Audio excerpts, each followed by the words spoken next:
नमस्कार, मी अक्षय. एडियन बातमीपत्रात तुम्हा सर्वांचं मनपूर्वक स्वागत करतो. आज दिवसभरात घडलेल्या संपूर्ण घटनांचा आढावा आपल्याला घ्यायचाच आहे, परंतु त्या अगोदर नजर टाकूया आज दिवसभरात घडलेल्या काही महत्त्वाच्या आणि ठळक घडामोडींवरती.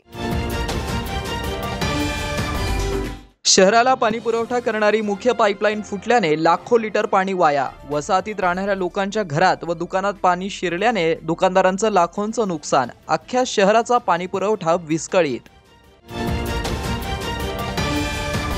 वैद्यकीय पदवी अभ्यासक्रमाच्या प्रवेशाकरिता घेण्यात आलेल्या नीट परीक्षेत मोठ्या प्रमाणावर घोटाळा झाल्याचा विद्यार्थ्यांचा संशय. क्रांती चौक येथे मूक मोर्चा काढून विद्यार्थ्यांचा निषेध व्यक्त. आता बघूया सविस्तर बातम्या. शहराला पाणी पुरवठा करणारी मुख्य पाईपलाईन रविवारी रात्री 3 वाजेच्या सुमारास फुटल्याने लाखो लिटर पाणी वाया गेलं. तर वसाहतीत राहणाऱ्या लोकांच्या घरात दुकानात पाणी शिरल्याने दुकानदारांचं लाखोंचं नुकसान झालं. तर यामुळे अख्ख्या शहराचा पाणी पुरवठा विस्कळीत झालाय. शहराला पाणी पुरवठा करणारी मुख्य पाईपलाईन रविवारी रात्री उशिरा 3 वाजेच्या सुमारास फुटली. पाईपलाईन फुटल्याने लाखो लिटर पाणी पाईपमधून प्रेशरने निघायला सुरुवात झाल्याने सुरुवातीला पाण्याच्या दबावाने डांबरी रस्ता पोखरून काढला. त्यानंतर लाखो लिटर पाणी वाया गेलं. तर फुटलेल्या पाईपलाईनमधून निघणाऱ्या पाण्यामुळे पाईपलाईन जवळ असलेल्या दुकानदारांचं लाखोने नुकसान झालं. अनेक दुकानांमध्ये आणि घरामध्ये पाणी शिरलं. सध्या शहरामध्ये आधीच पाण्याची टंचाई निर्माण झाली आहे. अख्ख्या शहराला 10 ते 12 दिवसांनी पाणी मिळत आहे, तेही कमी वेळेमध्ये. त्यामध्ये भीषण पाणी टंचाईचा नागरिकांना दररोज सामना करावा लागत असताना जायकवाडी धरणामध्ये 4% पाणी साठा शिल्लक आहे. तर दुसरीकडे महानगरपालिकेच्या हलगर्जीपणामुळे शहराला पाणी पुरवठा करणारी मुख्य पाईपलाईन फुटल्याने हजारो लिटर पाणी वाया जात आहे. वसाहतीत राहणाऱ्या लोकांच्या घरात दुकानात पाणी शिरल्याने दुकानदारांचं मोठं नुकसान झालंय. त्यांनी एडियन सोबत बोलताना सांगितलं, यामुळे पुन्हा एकदा शहराचा पाणी पुरवठा विस्कळीत झाला आहे. जब ये हादसा होता है तो प्रशासन करता क्या है? 3 बजे रात में ये हादसा होता है, फायर ब्रिगेड वाले सुबह 6 बजे आते, 6 बजे आके इनका पानी का मोटर चालू नहीं होता है। इसका जिम्मेदार कौन है? एक ये आप ये नुकसान देख रहे हैं क्या? ये नुकसान कितना है यहाँ पे अभी? और अभी कोई हमारा यहाँ पंचनामा वो ना करते हुए वो जाके पहले वो पाइप का काम करने में लग जा रहे, तो इसका जिम्मेदार है कौन? इसकी जिम्मेदारी लेगा कौन? हमने किसके पास जाके बोलना? अभी उसमें से भी अभी कुछ नया माल डाला है, आप आके इधर ये मेरे माल का पूरा फोटो वो ले लो। अभी ये जाते हैं उधर जाकर है, तो पहले जहाँ पर जरूरत नहीं है वहाँ पर फायर ब्रिगेड वाले जाते। यहाँ पर ये हाइट तक पानी है, मेरे हाइट तक पानी है, फायर ब्रिगेड यहाँ लास्ट में आता है। ये रात में पाइपलाइन फूट गई थी 3 साढ़े 3 बजे के टाइम पे, तो हमको 4 बजे मालूम चढ़ा कि ऐसा ऐसा हो गया बोल के। 4 बजे मालूम चढ़ा हमको ऐसा ऐसा हो गया बोल के, तो हम 3:30 4 बजे से उनको फ़ोन कर रहे प्रशासन को, कोई भी आया नहीं अभी तक। मतलब सुबह फायर ब्रिगेड 9-10 बजे आया। छत्रपती संभाजीनगर शहरास पाणी पुरवठा करणारी मुख्य जलवाहिनी काल रात्री 3 वाजता रेल्वे स्टेशन जालन नगर उड्डाणपुलाखाली अमृत कॉम्प्लेक्स समोर फुटलेली आहे. मृत पोलादी जलवाहिनी गुरुत्ववाहिनी आहे. ती सदरील जलवाहिनीतून ताबडतोब पाण्याचा प्रवाह बंद करण्यात आलेला आहे. तथापि अजूनही जलवाहिनी रिकामी करण्याचे काम सुरू आहे. अर्ध्या ते पाऊण तासामध्ये जलवाहिनी दुरुस्तीचे काम हाती घेण्यात येईल, सुरू करण्यात येईल. शहरातील बिलकुल 100% होणार. मागच्या 4 दिवसापासून शहराचा पाणी पुरवठा अगोदरच विद्युत पुरवठा खंडित होत असल्याने विस्कळीत झालेला आहे. त्यात आणखीन आता ह्या गोष्टीचं भर पडली, त्याच्यामुळे निश्चितच शहराचा पाणी पुरवठा त्याचा परिणाम होणार. वैद्यकीय पदवी अभ्यासक्रमाच्या प्रवेशाकरिता घेण्यात आलेल्या नीट परीक्षेचा निकाल नुकताच जाहीर झाला. या परीक्षेत मोठ्या प्रमाणावर घोटाळा झाल्याची शंका व्यक्त केली जात आहे. या पार्श्वभूमीवर आज सकाळी विद्यार्थ्यांच्या वतीने क्रांती चौक येथे मूक मोर्चा काढून निषेध करण्यात आला. वैद्यकीय पदवी अभ्यासक्रमाच्या प्रवेशाकरिता घेण्यात आलेल्या नीट परीक्षेचा निकाल नुकताच जाहीर झालाय. या निकालात मात्र भरमसाठ विद्यार्थ्यांना 720 पैकी 720 गुण मिळाले. हे विद्यार्थी एक नव्हे तर भरमसाठ आहे.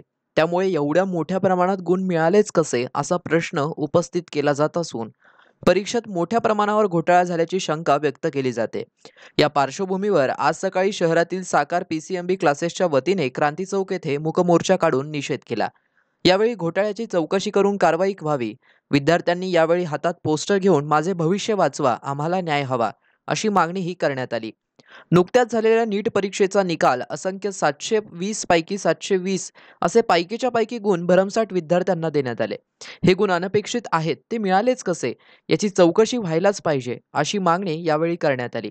तसेच आज सकाळी झालेल्या मूकमोर्चात नीट परीक्षेचा घोटाळा झाला असून त्याची चौकशी व्हायलाच पाहिजे अशी मागणी झाली आहे. याशिवाय प्रकरणाची चौकशी करून ज्या केंद्रावर परीक्षा घेतली गेली होती त्या केंद्राची देखील चौकशी व्हावी अशी ही मागणी यावेळी साकार PCMB क्लासेसच्या वतीने करण्यात आली. तसेच मूकमोर्चातून यावेळी नीट परीक्षा घोटाळा प्रकरणाचा निषेध यावेळी करण्यात आलाय. अशा प्रकरणांमुळे मेहनती विद्यार्थ्यांचं मोठं नुकसान होऊ शकतं याचाही विचार व्हायला हवा. इतर विद्यार्थ्यांचे यामुळे आयुष्य धोक्यात सापडले आहे, ते वाचवा अशी ही मागणी यावेळी केली गेली. तसेच सर्व पैकीच्या पैकी मिळालेल्या विद्यार्थ्यांची रिचेकिंग करण्यात यावी अशी ही मागणी केली आहे. यावेळी मूकमोर्चात मोठ्या संख्येने विद्यार्थ्यांनी हातात पोस्टर घेऊन सहभाग नोंदवून नीट घोटाळा प्रकरणाचा निषेध केलाय.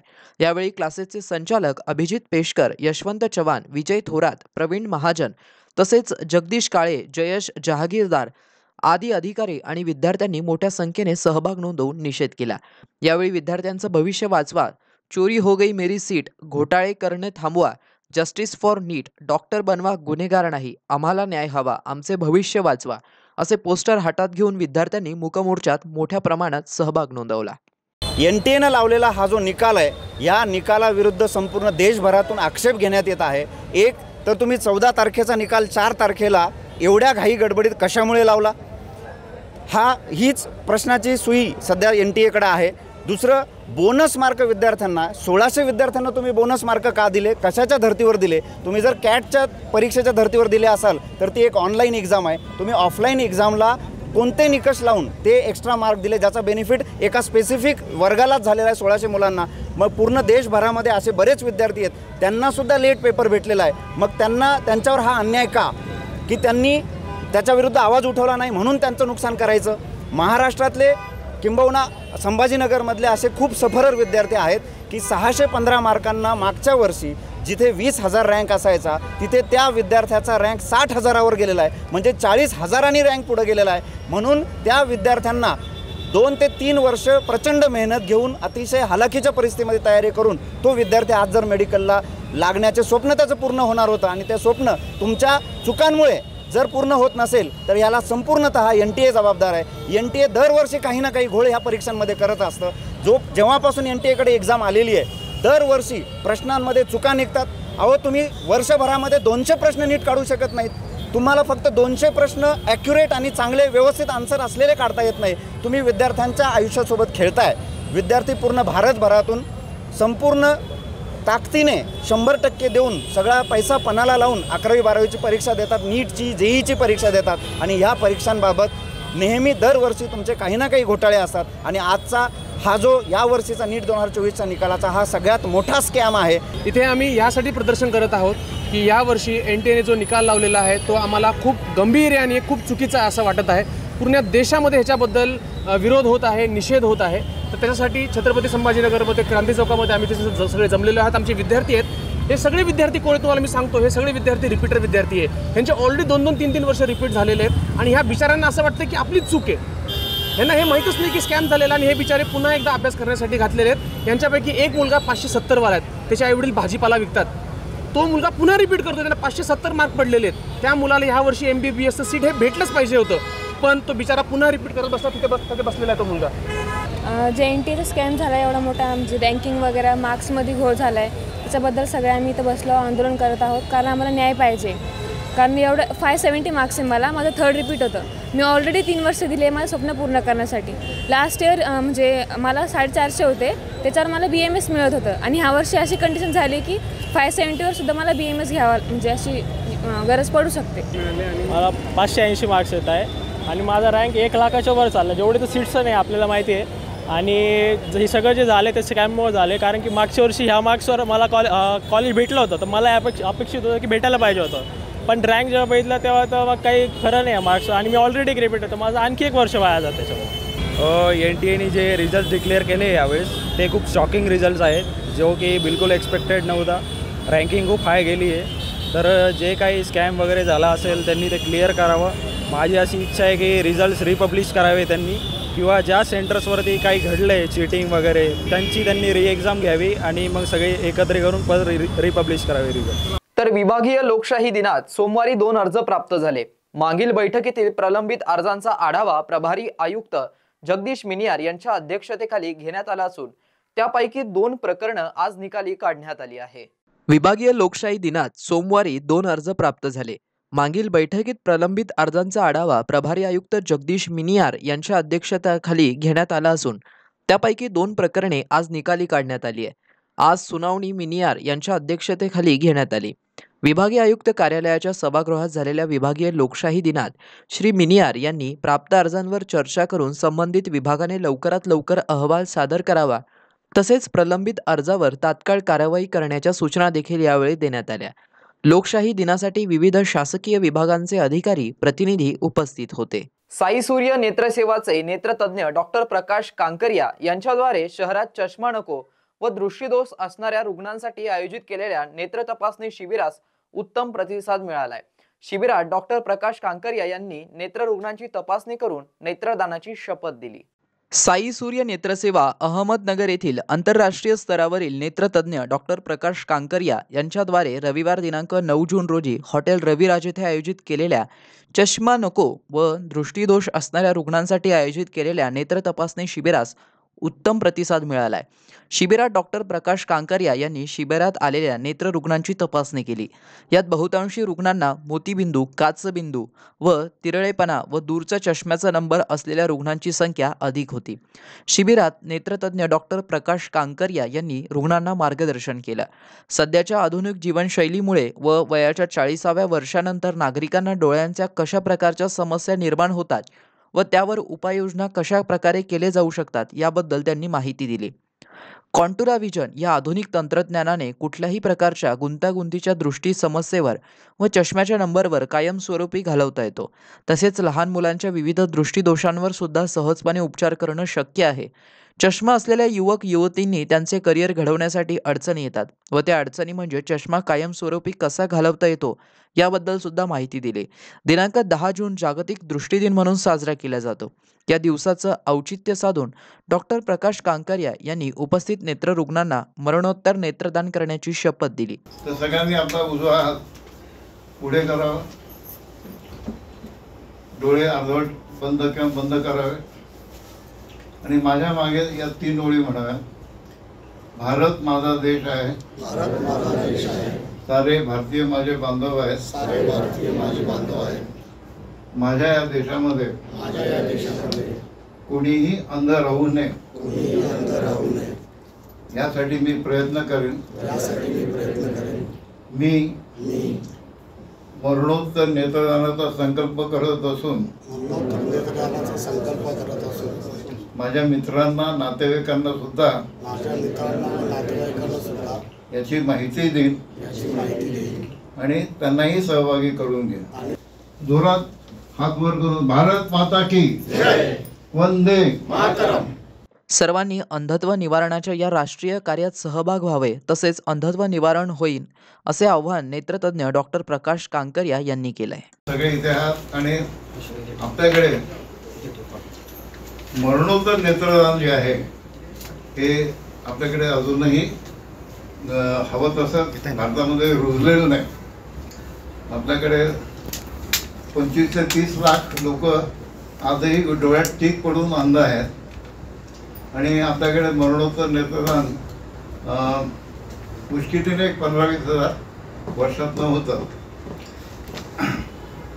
एक गोष्ट सांगायला मला निश्चित आनंद वाटेल की भारतातला मी पहिला नेत्रतज्ञ आहे की ज्याने आपल्या स्वतःच्या आईवडिलांचे डोळे मरणोत्तर मी स्वतः काढले. अवघड असतं का मनावर दगड ठेवून, आणि मी स्वतः रोपण केले 2 अंध व्यक्तींमध्ये. आणि हे सुद्धा मी भारतातला हा पहिला नेत्रतज्ञ ठरलो की ज्याने आपल्या स्वतःच्या आईवडिलांचे डोळे काढून स्वतः दुसऱ्या डोळ्यावरती नेत्ररोपण केले. आणि नेत्ररोपण करू शकणारा डॉक्टर डोळे काढतो हे महत्त्वाचं. शहरवासियांना एक सुवर्ण संधी. तुम्हीही एखादा व्यवसाय करताय का? मग एडियनवर जाहिरात करा आणि मिळवा व्यवसायात मोठा फायदा. तर वाट कसली पाहताय? आत्ताच खाली दिसत असलेल्या नंबरवर संपर्क साधा. आपल्याला अजूनही काही बातम्यांचा आढावा घ्यायचा आहे, परंतु इथे वेळ झाली आहे एका छोट्याशा ब्रेकची. कुठेही जाऊ नका, पाहत रहा एडियन न्यूज.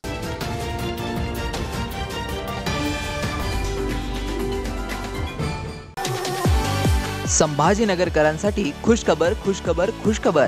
आता केशर, हापूस, लंगडा, गुलाब खस, इमरती, सफेद मालोदा, काला मालोदा, शक्करगोटी, अल्फान, खुदूस, मलगोबा, चीनी मलगोबा, राजापुरी, सिंधू, मुर्शिदाबादी, बदाम, खोबरा, तमचा, बत्ताशा, पायरी, हुर, दूध पेडा, दिलपसंद, निरंजन, तोतापरी, गावरान केशर, माया, केंट, टॉमी, लिली, ऑमलेट, अगरबत्ती, गावरान, दशहरी.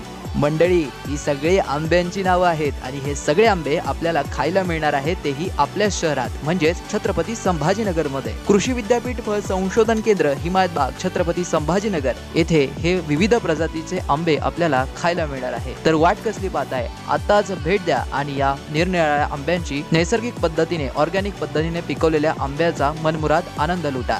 तर आजच संपर्क करा. सचिन कुंढारे 9975 51 11 42, दिलीप जाधव 94 21 66 70 02, गणेश उंद्रे 88 30 67 46 58. आता नैसर्गिक पद्धतीने पिकवलेला आंबा थेट हिमायतबाग ते ग्राहक. मस्त मास्क पहना रे तूने. Thank you sir. वो जान बचाने के लिए पहनना पड़ता है ना सर. रेडीमेड है या टेलर मेड है? ऑनलाइन ऑर्डर किया है सर. एक और है ना सर. देना. बहुत मस्त लगे आपको. ये ना सर. सर ना भाई, जान बचाने के लिए बाइक चलाते वक्त सिर्फ खोपड़े पे मास्क पहनेगा तो खोपड़े को कौन बचाएगा? समझ गया सर. हेलमेट ऑनलाइन ऑर्डर कर, वरना हमेशा के लिए ऑफलाइन हो सकता है. Okay sir. ये ले. चल हम ये भी ऑनलाइन भर दे. हेलमेट पहने, ट्रैफिक नियमों का पालन करे, जिंदगी के सफर को सुरक्षित रखे.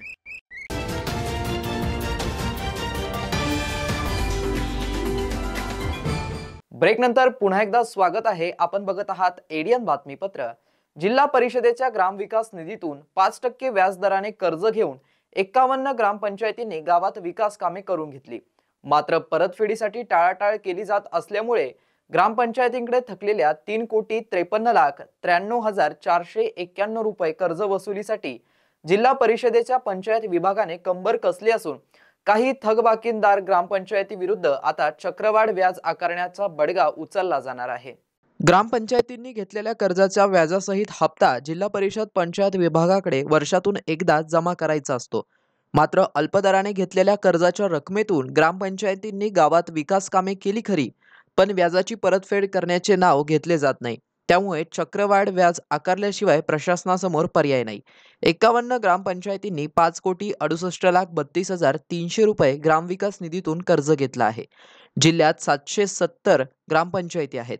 या ग्रामपंचायतींच्या मागील आर्थिक वर्षातील उत्पन्नाच्या 0.25% रक्कम ही अंशदान म्हणून जिल्हा ग्रामविकास निधीत जमा करावी लागते. जमा झालेला हा निधी ग्रामपंचायतींना गावाच्या विकासासाठी अल्प व्याज अर्थात 5% दराने कर्ज स्वरूपात वितरित केला जातो. कर्ज दिल्यानंतर ग्रामपंचायतींनी परतफेडीसाठी वार्षिक हप्ता ठरवून दिला जातो. हे कर्ज किमान 10 वर्ष तर जास्तीत जास्त 20 वर्षांसाठी दिलं जातं. ग्रामपंचायतींनी जर कर्जाची नियमित परतफेड केली तर त्यातून विकास कामांसाठी प्रशासनाला अडचण होत नाही. मागील 2024 अखेरपर्यंत 66,72,664 रुपयांची वसुली केली गेली आहे. यंदाचे वसुलीचे प्रमाण हे समाधानकारक आहे. ग्रामविकास निधीच्या कर्जापोटी मुद्दल आणि व्याज मिळून आता 3,53,93,491 येणे आहे. जादा व्याजदराचे आमिष दाखवून ज्ञानधारा मल्टीस्टेट कोऑपरेटिव्हच्या पैठण शाखा अंतर्गत 50हून अधिक खातेदारांची 3,69,80,000 रुपयांची फसवणूक झाल्याप्रकरणी तिरुमला उद्योग समूहाचे संस्थापक अध्यक्ष सुरेश कुटे व त्यांची पत्नी अर्चना कुटे यांच्यासह 3 जणांविरुद्ध पैठण पोलीस ठाण्यात गुन्हा दाखल करण्यात आला आहे. पैठण शहरातील मेन रोडवर काही वर्षांपूर्वी बीड येथील तिरुमला उद्योग समूहाचे प्रमुख सुरेश कुटे यांनी मोठा गाजावाजा करून ज्ञानराधा मल्टीस्टेट कोऑपरेटिव्ह शाखेचा शुभारंभ केला. शाखेमध्ये पैशांची गुंतवणूक केल्यास मोठ्या प्रमाणावर व्याज देण्याचा आमिष दाखवून गोरगरीब कष्टकरीसह छोट्या मोठ्या व्यापाऱ्यांकडून मोठी रक्कम जमा करून घेतली. परंतु काही खातेदारांनी मागील 4 महिन्यांपासून पैसे परत घेण्यासाठी शाखेचे उंबरठे अनेक वेळा झिजवले. या बँकेच्या शाखेत पैसे परत मिळण्याची आशा मावळल्यामुळे फसवणूक झालेल्या खातेदारांनी पैठण पोलीस निरीक्षक संजय देशमुख यांच्याकडे तक्रार दाखल केली. खातेदार कापड व्यापारी मुकेश श्रीचंद पंजवानी राहणार माधवनगर पैठण यांचा जबाब नोंदवण्यात आलाय. 2015 ते नोव्हेंबर 2023 या कालावधीत 3,69,80,598 ठेवींची मुदत पूर्ण झालेल्या ठेवीदारांनी शाखेत जाऊन ठेवी परत मागितल्या, परंतु त्यांना दाद दिली नाही. त्यानंतर त्यांनी संस्थापक अध्यक्ष सुरेश ज्ञानोबा कुटे, पत्नी business promoter Archana Suresh Kute, manager Pawal, regional head Lakhe, branch manager Vaijnath Dake राहणार बीड यांच्याकडे वारंवार जाऊन तगादा लावला. सध्या पैठण शाखेतील व्यवहार बंद झाल्याने आपली फसवणूक झाल्याने जवळपास 30 खातेधारकांनी पोलीस ठाण्यात तक्रार दिली आहे. दरम्यान तपास अधिकारी पोलीस निरीक्षक संजय देशमुख यांनी ज्ञानराधा मल्टीस्टेट पैठण शाखेमध्ये गुंतवणूक करून फसवणूक झालेल्या तक्रारदारांची सखोल चौकशी करून दोषींवर कारवाई केली जाईल असे सांगितले आहे. पावसाळ्यात विद्युत अपघात टाळण्यासाठी सुरक्षिततेचे सर्व नियम पाळण्याचे व खबरदारी घेण्याचे आवाहन महावितरणने नागरिकांना केलं आहे. मुसळधार पाऊस व जोरदार वाऱ्यामुळे तुटलेल्या फांद्या वीज वाहन तारांवर अडून पडल्या असल्यास त्या स्वतः काढण्याचा प्रयत्न करू नये. तसेच झाडे पडल्याने वीज खांब वाकला व मोडला जातो. परिणामी वीज तारा तुटण्याचे प्रकार घडतात. त्यात वीज प्रवाह असण्याची शक्यता असल्याने अशा तुटलेल्या लोंबकळणाऱ्या वीज तारांपासून सावध राहावे. या तारांना हात लावण्याचा किंवा हटवण्याचा प्रयत्न करू नये आणि त्वरित महावितरणाशी संपर्क साधावा. घरात बसवलेल्या मीटरवर पाणी पडत असल्यास किंवा मीटर असलेली भिंत ओली असल्यास त्वरित महावितरणशी संपर्क साधावा. घरामध्ये असलेली विद्युत यंत्रणा व घराजवळ असलेली आर्थिंग मान्यताप्राप्त कंत्राटदाराकडून तपासून घ्यावी. मीटर बोर्डपासून मोटारीपर्यंत जाणाऱ्या केबल्सना जोड देऊ नये. तारेच्या कुंपणापासून येणाऱ्या प्रतिबंध करण्यासाठी काही जण त्यात वीज प्रवाह सोडतात. ते सर्वांना अत्यंत धोकादायक आहे. असे प्रकार कटाक्षाने टाळावेत. चालू स्थितीतील मोटार यंत्र उचलून दुसऱ्या जागी हलवू नये. अंगणात परसदारी दिवा लावण्यासाठी फ्लेक्झिबल वायर पत्र्यावरून अथवा धातूंच्या दारावरून अँगलला गुंडाळून नेणे धोकादायक आहे. त्यामुळे सर्व धातूंच्या वस्तू विद्युत प्रभावित होऊ शकतात. घराचे बांधकाम विद्युत वाहिनीखाली अथवा सुरक्षित अंतरापेक्षा कमी अंतरावरून करू नका. पोल आर्थिंगच्या वायर्स जोडू नका. त्यामुळे शॉक लागण्याची शक्यता आहे. उंच धातूंच्या वस्तू नेताना मार्गातील विद्युत तारांना स्पर्श होणार नाही याची खबरदारी घ्यावी. अथवा उंच वाहनांच्या टपावर बसून प्रवास करू नये.